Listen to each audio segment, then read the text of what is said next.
जय Siya Ram everyone, welcome back to my channel composite school डीमरपुरा।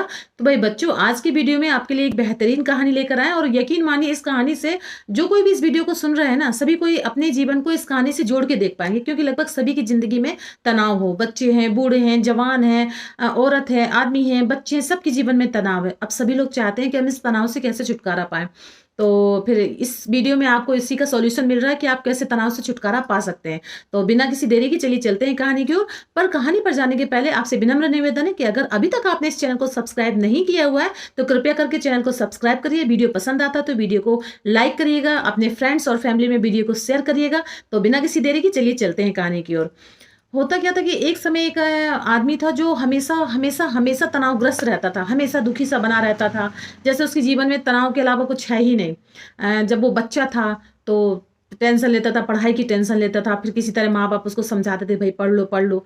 बड़ा हुआ तो कंपटीशन हो गया, नौकरी की टेंशन हो गई कि भाई नौकरी नहीं लगेगी तो क्या होगा। नौकरी किसी तरह छोटी मोटी लग गई उसकी, किसी तरह हाथ पैर मार के, तो वो टेंशन लेने लगा कि ढंग की लड़की नहीं मिल रही है। शादी हो गई उसकी, किसी तरह शादी हो गई तो टेंशन हुई भाई बच्चे नहीं हो रहे हैं। बच्चे हो गए उसके, बच्चे होने के बाद टेंशन है कि भाई बच्चे और बीवी की जो फरमाइशें हैं वो पूरी में नहीं कर पा रहे हैं, कहीं कपड़े लाने, कहीं ये लाने, कहीं बोले। तो वो हमेशा ही तनावग्रस्त ही रहता था। ये सब तनावग्रस्त में उसका जीवन चल ही रहा होता है कि एक बार वो देखता है कि उसके घर के दरवाजे से कुछ भिक्षु होते हैं ना, जो कुछ भिक्षा मांगने आते हैं कि कुछ आटा दाल चावल कुछ दे दो। इस तरह से कुछ लोगों की लाइन चली जा रही थी। तो उसने बड़े ध्यान से देखा, तो देखा देखो मैं तो कितना तनाव टेंशन में, और इन लोगों को देखो बिना कुछ कमाए, बिना कुछ उसके वो कितने सुकून और शांति से है, और मेरी जिंदगी तो पूरी खराब हो गई है, घर गृहस्थी में मैं फंस गया हूँ, और दिन भर तनाव तनाव के चक्कर में क्यों ना मैं, मतलब मन में सोच रहा था क्यों ना मैं घर से भग जाऊं और इन्हीं के जैसे भिक्षु बन जाऊं। तो जब ये सोच रहा था तो उसके मन में एकदम से आया, और एक रात को वो उठा और घर से बाहर भग गया, वो निकल गया घर से, निकल गया। फिर वो जाके एक भिक्षु बन गया और किसी गुरु के शिष्य बन गया और एक आश्रम में रहने लग गया। फिर क्या हुआ, लेकिन क्या हुआ कि तनाव कोई गांव या शहर तो है नहीं है कि भाई आपने इसको छोड़ा तो दूसरी जगह में जाके आपको नहीं मिलेगा।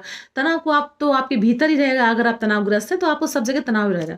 ठीक, फिर वो वहां आश्रम में पहुंचता है। तो जब वो आश्रम में पहुंचा तो देखा कि सारे शिष्य कुछ दिनों तक तो थोड़े ठीक ठाक लगा, फिर उसके मन में तनाव होने लग गया कि भाई मुझे इन शिष्यों के बीच में से अपने आप को बड़ा साबित करना है, सर्वश्रेष्ठ साबित करना है। अब गुरु जो शिक्षा दे रहे हैं उन शिक्षा को मुझे याद भी करना है। अब मुझे जाके भिक्षा मांगनी है, पता नहीं किसी दिन भिक्षा मिलती है कि नहीं मिलती है। इस तरह से कर करके धीरे धीरे वो आश्रम में भी तनावग्रस्त रहने लग गया। इस तरह से सोच रहा था, वो सोच रहा था कि ये अच्छी वो है, घर में मैं रहता था तो वहां पे मुझे इस तरह का तनाव था, आश्रम में आया तो आश्रम में मुझे इस तरह का तनाव है। वो दिन रात यही सोच रहा था। फिर सोचा कि भाई इससे अच्छा जब दोनों जगह तनाव है तो क्यों ना मैं घर की तरफ ही वापस चले जाऊं। तो वो एक एक बार वो यही सोच ही रहा था, तो उसने मन में आया, वो आश्रम से भगने को तैयार हो गया था कि अचानक पीछे से आवाज आई। उसने पलट के देखा कि वहां तो उनके गुरुजी खड़े हुए थे। कहते हैं कि तुम कहाँ, किससे किससे तुम डर के भाग रहे हो? तुम जिससे डर के भाग रहे हो वो तो तुम्हारे साथ ही है। वो पलट के देखता है तो कहता है अरे गुरुजी मैं क्या करूं, मैं बहुत तनावग्रस्त हूं। मैंने सोचा कि घर में मुझे हर तरह की समस्या थी, तनाव था, तो मैंने सोचा कि बौद्धों मतलब ये भिक्षुओं का जीवन बहुत अच्छा होता है, तो इसलिए मैं यहाँ पर आ गया आश्रम में। लेकिन यहाँ पे भी मुझे तभी सभी तरह के तनाव मिल रहे हैं, जैसे कि भिक्षा लेके आओ, अब जो गुरुजी ने आपने जो शिक्षा दी है वो याद करना है, अब सभी शिक्षकों के बीच में मुझे सर्वश्रेष्ठ भी बनना है। तो यहाँ पे मुझे दिन रात का तनाव है और मैं बहुत परेशान हो गया, मैं इसलिए यहाँ से जाना चाहता हूँ। अच्छा, या फिर एक गुरुजी आप एक काम करिए, मैं यहाँ से नहीं जाऊं पर आप मुझे एक ऐसा तरीका बताइए कि मेरी जिंदगी में तनाव ना रहे।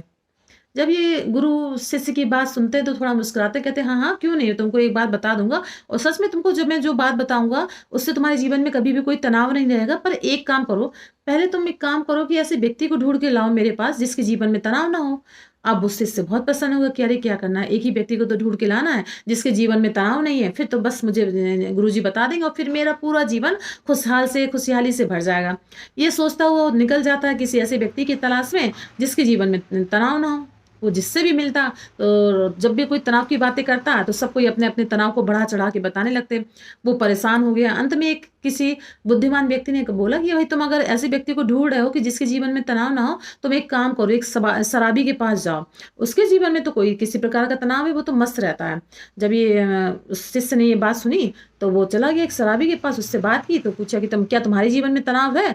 तो शांत रहा, कहते लड़खड़ाता हुआ बोलता तनाव तनाव किस चिड़िया का नाम है, मैं तनाव नाम में मुझे नहीं रहता, मैं तो खुश रहता हूँ। तो ये जैसे ही जब शिष्य ने सुना तो बड़ा प्रसन्न हो गया, भाई मुझे तो एक आदमी मिल गया। लेकिन क्या था, थोड़ी देर बाद वो कहता है, अरे सुनो, क्या तुम्हारे पास कुछ पैसे हैं क्या? मुझे तो बस इसी चीज़ की चिंता लगी रहती है कि मेरे पास आज शराब पीने को पैसे हैं, कल हो ना हो। अब मेरी अपनी बीबी से तो मैं सब छीन छान के सब आ गया, अगर तुम्हारे पास कुछ पैसा हो तो तुम मुझे दे दो, आज मेरे लिए व्यवस्था हो जाएगी। जब ये बात शिष्य सुनता है तो फिर वहां से वो दौड़ के चला जाता, वापस जाता है और थक हार के ऐसे करते करते पूरा दिन निकल जाता है। थक हार के वो एक मंदिर के बाहर जाके बैठ जाता है, कहता बताओ मैंने पूरे दिन ढूंढा, मुझे एक भी व्यक्ति ऐसा दिखाई नहीं दिया जो जीवन में जिसके तनाव ना हो। वो बस ये सोच ही रहा था कि एक लड़का आया, गरीब सा लड़का, फटे फटे कपड़े पहने हुए और भूखा था लड़का। वो आता उससे शिष्य से पूछता है कि भाई क्या साधु जी आपके पास कुछ खाना आना है क्या, मुझे बहुत जोर से भूख लगी हुई है। तो लड़का को देखता है तो कहता अपने कि भाई तुम्हें इसका कोई तनाव है क्या? तो लड़का कहता नहीं, तनाव वनाव नहीं है, मुझे बस भूख लगी हुई है, अगर आप खाना दे देंगे तो मेरी भूख खत्म हो जाएगी। ठीक है, वो पोटली से उसको कुछ खाने आने को दे देता है, लड़का खा लेता है। अब बुझे मन से वो शिष्य गुरुजी के पास जाता है, कहता है गुरुजी मैंने बहुत ढूंढा पर मुझे कोई दिखाई नहीं दिया जो कि बिना तनाव के हो। तुमने पूरे दिन ढूंढा, तुम्हें कोई व्यक्ति ऐसा नहीं मिला जो तनावग्रस्त ना हो। चलो फिर भी मैं तुमको एक तरीका बताता हूँ कि जिससे तुम तनावग्रस्त नहीं रहोगे। पहले एक काम करो कि तुम हरी हरी जो लकड़ियां हैं, बिना सूखी लकड़ी, हरी लकड़ियों को तुम ले आओ। और गुरुजी ने मंगवाई लकड़ियां और गट्ठा बना के उसको रख दिया। बोला कि अब इसमें एक काम करो कि इसमें आग लगाओ। अब शिष्य कहता गुरुजी गीली लकड़ियों में कैसे आग लगेगी?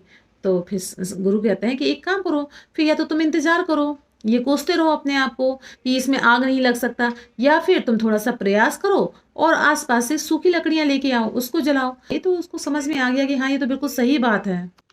या तो मैं ये सोचता रह जाऊं कि इसमें आग नहीं लग सकती और बैठते बैठे रोने लगूं या तनाव लूं या कोसता रहूं, या फिर मैं जाऊं सूखी लकड़ियां लेके आऊं और उनमें आग लगा लूं, मतलब अपना काम कर लूं।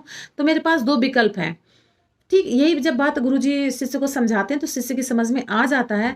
अब गुरुजी कहते हैं अब बताओ कि जब तुम अपने गृहस्थ जीवन में थे तब तुम्हें जिस चीज का तनाव था उस तनाव को क्या तुम कम कर सकते थे? क्या कोई इसका समाधान ढूंढ सकते थे? इसी प्रकार क्या तुम यहाँ पर आए हो आश्रम में, यहाँ पे जिस चीज का तुम्हें तनाव है तुम इसका समाधान ढूंढ सकते थे। केवल उस समाधान को तुम ढूंढो और फिर बस तुम तनाव से मुक्त हो जाओ। बस यही एक तरीका है जीवन जीने का। जैसे कि अगर कोई व्यक्ति के साथ लाइफ में कुछ ऐसी चीज हो जाती है कि उसको कुछ हो गया, एक्सीडेंट हो गया, तो कुछ दिनों तक वो बहुत अवसाद की स्थिति में रहता है, बहुत दुखी रहता है। धीरे धीरे वह अपनी मना स्थिति को अनुकूल कर लेता है या स्वीकार कर लेता है, जो परिस्थिति होती है उसको स्वीकार कर लेता है। फिर क्या होता है, फिर वो वही खुशहाल जीवन जीने लगता है, यानी कि दुखी नहीं रहता, हमेशा खुशहाल जीवन जीता। तो इंसान तनावग्रस्त तभी होता है कि जब वो चाहता कुछ और है और मिलता कुछ और है। इसका मतलब कि मना स्थिति और परिस्थिति, जो बाहरी परिस्थिति, उन दोनों में बहुत ज्यादा डिफरेंस होता है। उसने चाहा कुछ और, मिला कुछ और, इस प्रकार से वह हमेशा तनावग्रस्त रहता है। तो इसका सीधा सा एक तरीका है, इसको स्वीकार करना। जो कुछ भी मिला है उसको स्वीकार करना, या फिर आपके पास कोई समस्या आई है तो उसको आपको समाधान ढूंढना। बस दो ही तरीके हैं जिससे इंसान तनाव से मुक्त रह सकता है। पहला तरीका है कि आपकी मना स्थिति यानी मन में कुछ चाह और थी पर मिल कुछ और गया या आपके अनुकूल नहीं हुआ तो आप तनावग्रस्त हैं। तो उसका सीधा सा तरीका, उसको स्वीकार करिए, जो कुछ भी हुआ उसको स्वीकार करिए।